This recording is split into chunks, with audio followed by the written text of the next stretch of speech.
really want me on the team? What's your approach to recruiting? You want first place, come play with me. You want second place, go somewhere else.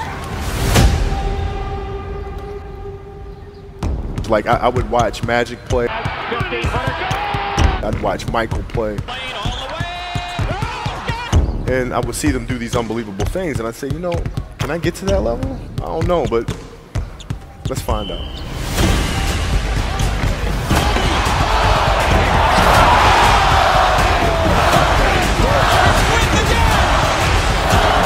That's why he's the best player in the game. Everything was done to try to learn how to become a better basketball player. Everything.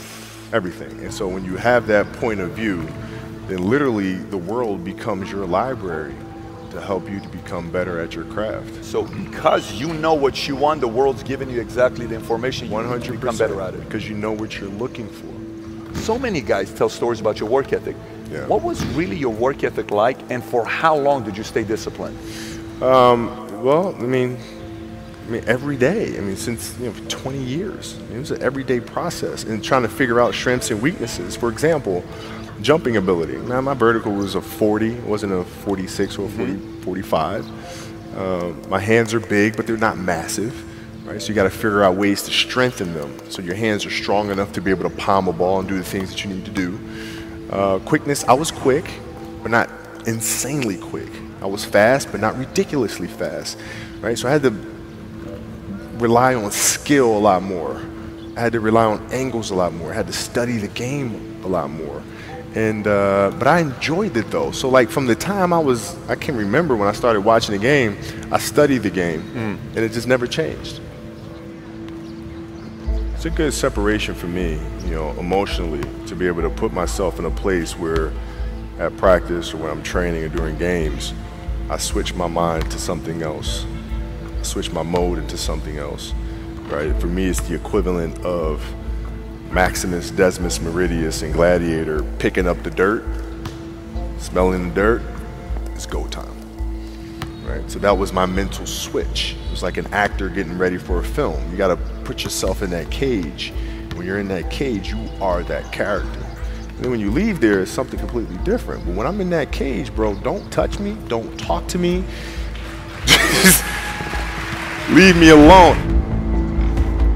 How did you get mentally and emotionally so strong where it doesn't bother you? Well, you got to look at the reality of the situation. Like for me, it's not, you kind of got to get over yourself. It's not about you, man. Like, oh, okay, you feel embarrassed. You're not that important. Like, get over yourself. That's where you go. Get over yourself, right? Like you're worried about how people may perceive you, and like you're walking around and it's embarrassing because you shot 5 air balls. Get over yourself, right? And then after that, it's okay, well, why did those air balls happen? Got it. High school, year before, we played 35 games, max, right? Week in between, spaced out, plenty of time to rest. In the NBA, it's back to back to back to back to back to back to back. I didn't have the legs. So you look at the shot, every shot was online. Every shot was online, but every shot was short. Right? I got to get stronger. I got to train differently. The weight training program that I'm doing, I got to tailor it for an 82-game season so that when the playoffs come around, my legs are stronger and that ball gets there. So I look at it with rationale and say, okay, well, the reason why I shot air balls is because my legs aren't there. I go, well, next year they'll be there. That was it. Done. Done. Same determination. What's your current work schedule look like today? It's different because I personally am not writing every word of the novels. I am not animating the films.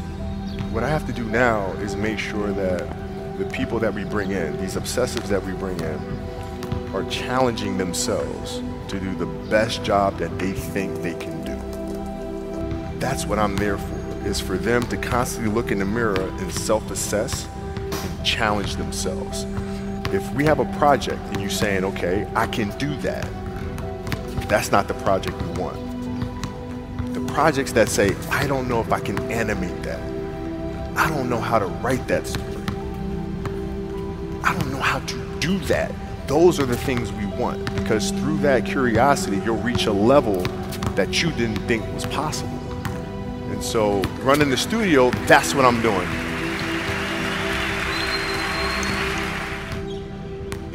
You're playing against the Golden State Warriors. Score is 107-109. You guys are close to getting into the playoffs. You know exactly what happens in the game. You go up, you're about to take your shot, and then all of a sudden, boom, Achilles happens, right? He went and hit the free throws, and then you walked off the stage. Yeah. And you got the surgery done. I went in the trainer's room, my kids are in there, and they're looking at you and stuff, and I'm looking at them, and I'm like, it's all right, Dad's gonna be all right. It'll be fine. It'll be all right. It'll be all right. It'll be all right. As a parent, you gotta set the example. You gotta set the example. This is another obstacle. This obstacle cannot define me. It's not gonna cripple me. It's not gonna be responsible for me stepping away for the game that I love. I'm gonna step away on my own terms. And that's when the decision was made that, you know what, I'm doing it. I'm doing it. You're a freaking beast, bro. Yeah, hey.